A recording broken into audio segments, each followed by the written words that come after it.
Good morning, everyone, and welcome back to the 108th PGA Championship. We're pleased to spend some time with European Ryder Cup captain Luke Donald. Luke, welcome to Aronimink and your 18th PGA Championship. How was your practice round yesterday, and what did you think of the golf course? Yeah, it's nice to be back playing a little competitive golf. It's been a while. First real look at Aronimink, I got here Monday, played the late 9 holes and played 18 yesterday, and enjoyed the golf course. You know, very old classic golf course, very much a second shot course. I feel like with Donald Ross greens, reasonably generous off the tee. So you know, it's important to be on the fairway, but you know, it's all about kind of the second shots into these greens, you know, and see what the PGA of America does with the pin locations. You know, I think, again, very enjoyable old classic golf course. And secondly, how have the first few months of your third tenure as captain been? Yeah, all very good. Got in a little trip to Adair last month. Had a little good look at the golf course. Had a good look at the hotel, and progress, you know, has started. So yeah, it's early days, but we're already ticking a few boxes and enjoying the journey again. That's great. We'll open up for questions, starting right over here on Mike A. Morning, Luke. In terms of the recent news around Jon Rahm, I was just wondering what your reaction would be to that. I imagine not displeased, but also were you involved in that process at all? I'm not involved in the policy of the DP World Tour and the sort of the discussions between the two parties. I did talk to John. You know, I just wanted to get his thoughts on where he was, and obviously I'm always in communication with the DP World Tour. So it's not my job to you know, tell John what to do, or but obviously very delighted that a resolution has happened and that, you know, he's available, you know, as someone that that can be a part of the Ryder Cup team. So, you know, as having as many players available to pick from, especially someone like John, who's, you know, obviously proved, you know, how valuable he can be in a Ryder Cup. He's played 4 and obviously 2 under my captaincy and done extremely well. So to have him, you know, available for selection is pretty cool. Up to Doug on 2. Luke, how do you, on that note, prepare for what could be just a different landscape in golf, depending on what happens? There's a lot of uncertainty right now. Yeah, I think, you know, that's the word, isn't it? Uncertainty. We don't really know what's going to happen with LIV.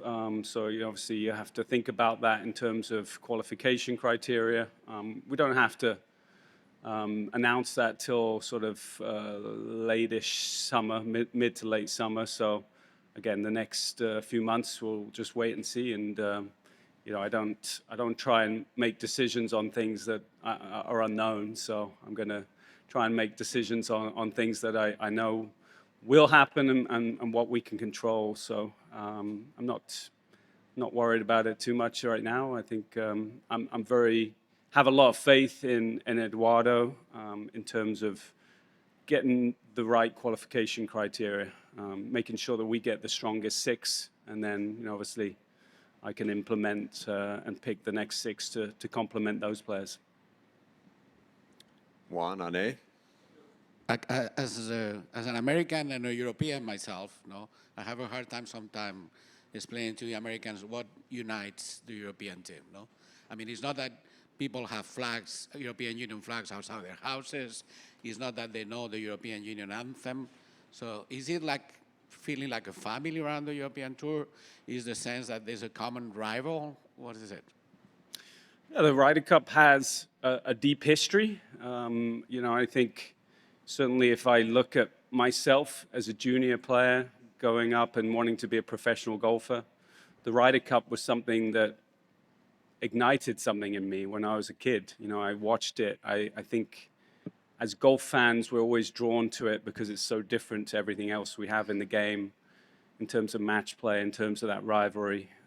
So as a kid, you know, I wanted to be in Ryder Cups. You know, I wanted to be like Seve. I wanted to be like Nick Faldo. I wanted to be like, Bernard Langer, playing in these teams, because you could see the passion and how much it meant to these guys. So, again, my job as captain is to obviously talk about that. But I think a lot of the players feel the very same way. They're very much were inspired as kids to want to play in Ryder Cups. There's just a special meaning behind it. And I think that's always the message I give to these players, and I think that's can be quite unifying. Is it a challenge that a lot of your players, the European team players, are also kind of American, no? They have children born here, they have connections with the United States, not beyond the golf, like family connections. Do you find it challenging to inspire them? Or? Again, personally speaking, I can't speak for them, but I'm one of those too. I grew up in England, and when I was 19, I came to the college over here in Chicago, and I've lived here ever since. I'm very grateful the opportunities I've been given to play the PGA Tour, to live in the U.S. Married an American. She has Greek parents, so she has some loyalty to Europe. But I think you never forget where you grow up and what you represent, and every single player is the same way, I would imagine. Right here, John on B. Luke, you're clearly an extremely organized fellow and very good at detail and things. I'm just wondering how you cope with all the issues of the Ryder Cup. I mean, you must have had hundreds of questions since Bethpage, before you took the job on, and since you've agreed to do it. And I'm wondering whether you and Diane have an agreement that over dinner you'll talk about wine, painting, and the family, and anything other than the Ryder Cup. Yeah, I think the dynamic between Diane and I is interesting. I don't get too involved, especially when it comes closer to the Ryder Cup. Right now, we're certainly having some discussions together at dinner, whenever the time is right, about the team spaces. Certainly, I don't talk to her about the golf course. She doesn't really talk to me about ladies' clothes. I just have complete trust in what she does, and she has complete trust in what I do. There are some overlaps, like, right now we're talking about team spaces. There's a distinct difference between one part of the hotel to the other. One's a ballroom, one's sort of part of the old hotel, and which might be better for our team. So those are things that we would discuss together, but there's definitely stuff that I have complete faith in what she does, and she has complete faith in what I do. So we don't need to go into too much detail then. You don't have any feeling that, look, we have to stop talking about this. There are other things going on in our life, the children and all the rest of it. I mean, we talk about other stuff as well. Yeah, I don't, if something is needed discussed with the Ryder Cup that involves both of us, then we talk about it. If not, then we're just dealing with everyday life. Over to Mike A. Hey, Luke. Just one more on Jon. He obviously said some pretty strong things about the tour, even accusing them of extortion regards to sanctions. Do you think he has any bridges that he needs to build with anybody at the tour or even potential players next year? Well, I think time is certainly on our side. It's 18 months till the Ryder Cup. I was glad that a resolution had come to, an agreement had come to fruition, sooner rather than later. I think the longer you leave that, the more onus it is on me to sort of maybe potentially help with some of those bridges. But last two Ryder Cups, I've had to deal with the kind of the world of golf. It's been very different to what we've ever seen in the past, and I think there's always going to be people that have different opinions and different viewpoints. But when it comes to the Ryder Cup and the team room, I think they're all pretty aligned, and that's obviously my job to make sure that everyone is aligned.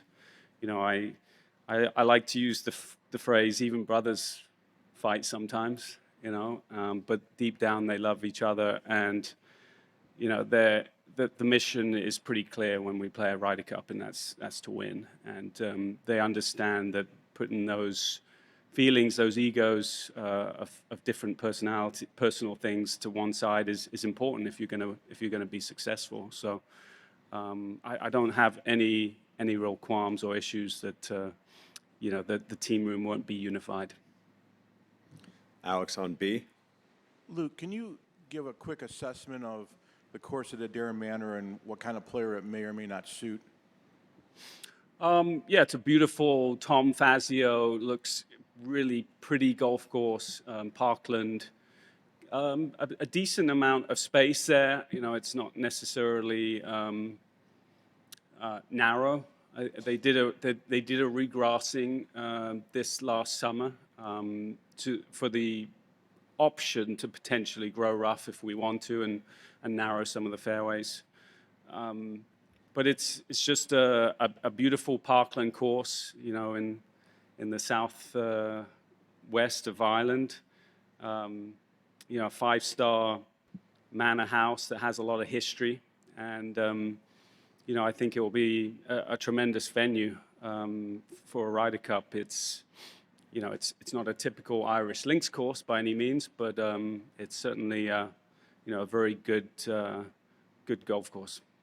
And you mentioned Eduardo earlier. Can you talk about how his role has evolved with you and how much more responsibility, if he does have more responsibility, as your tenure has gone on in the different captaincies?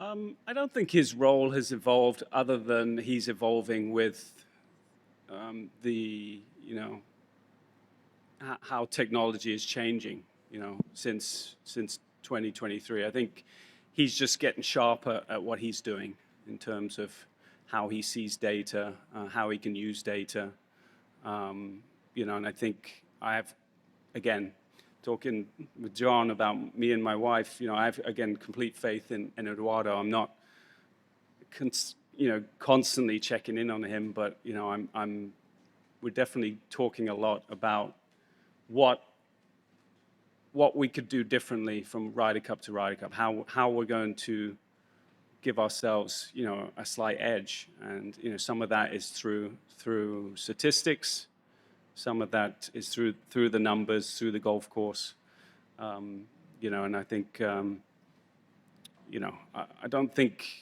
what he does has really changed, but again, he's sharpening his tools and going with the times, I would say. Stay over here. Philip? Luke, obviously there were two different ballot applications. One was the Island of Ireland, which sold out in jig time, and the other one is coming up, which is the global one, which I believe has over 400,000 applications already. How influential or desirable was it for you to have to ensure that there was a strong Irish support base for the Ryder Cup? Well, it's one of the biggest advantages of a home team is to have, you know, a great supportive crowd behind you, and you obviously want to appease and welcome as many locals as possible. So I wasn't directly involved with the ticket, the policies, and how they went about that.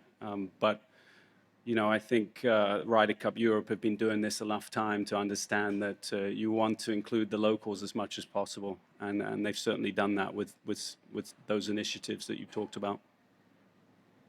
Adam on B. Luke, around the time of November, you were at best 50-50, at least publicly, whether you wanted to take this job again.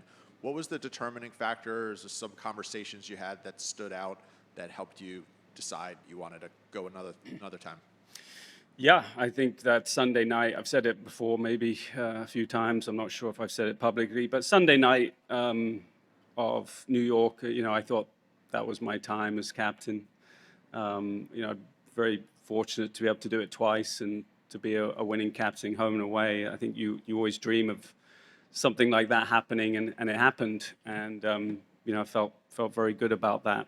But you know, as the months went on, I live in South Florida. I live very close to Rory. I live very close to Shane, Matt Fitzpatrick. I saw a few guys in Dubai in January as well. But they were definitely very positive about me trying to go again. So I started to think about it because if your players really want you to do it, then I would at least consider that.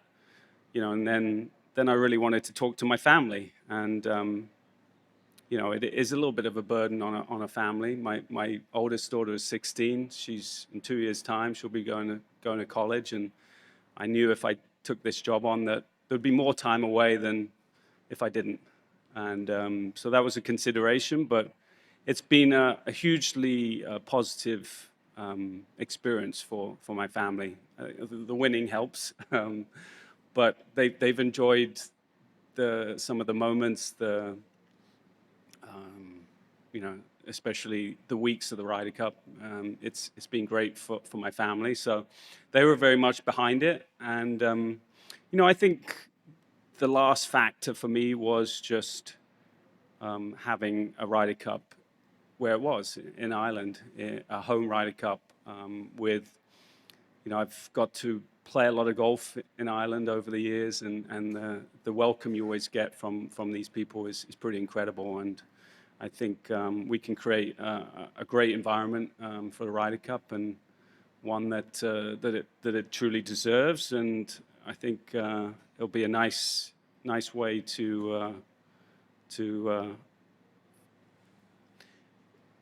nice way to end a Ryder Cup, being in Ireland with those kind of great golf fans. Do you think if LIV hadn't happened, would you have gotten even one chance to be captain? It's a good question. I don't know the answer to that. I know there was a lot of people probably in line in front of me that went to LIV and obviously gave up that opportunity. But I'm a big believer that things happen for a reason, and when you have those opportunities, to take them as much as you can, and to obviously have one opportunity to do it in Italy was incredible. And now I'm sitting here having 3 opportunities, and I never would have dreamed that. We'll go 2 more, up to Doug on 2, and then Sean on 1. Two things, Luke. Some of the boys that went to LIV, can you ever see a scenario where they have a chance to be captain someday? Right now, obviously, the simple answer is no, just because it's in the policy that you left, and that was stipulated. So, but yeah, I know. Again, there's uncertainty to what's going to happen with LIV in the future, and I'm sure policies do change, but that'll be up to really the tour. And secondly, on your decision to return, did Rosie's sustained high-level performance at his age have any bearing on your decision? Maybe very small. I do love and care about the Ryder Cup, but it's not my responsibility to choose or understand who the next captain would be. I do think to be a captain, you probably want to be immersed as a vice captain at least once, to kind of understand the ins and outs a little bit of what happens that week and leading up to it. So, even with Justin playing well at the beginning of this year, I do think I would always recommend someone like him to be a vice captain at least once before being a captain. So again, that probably answers that. It wasn't a real big factor in my decision. Luke, same area back here. Sorry. To what extent has Jeff Ogilvy reached out to you for advice or the secret sauce to beating the Americans, and how generous have you been? I've talked to Jeff a couple times just under the tree at Augusta. That's really the extent of our conversation. I have had more conversations with Camilo Villegas, who's a good friend of mine, who is one of his assistants. So yeah, I'm willing to give them an insight into what we do. I don't think it's that secret, but yeah, I've had a few conversations with Camilo. Great. Thanks for your time, Luke. We appreciate it. Thank you.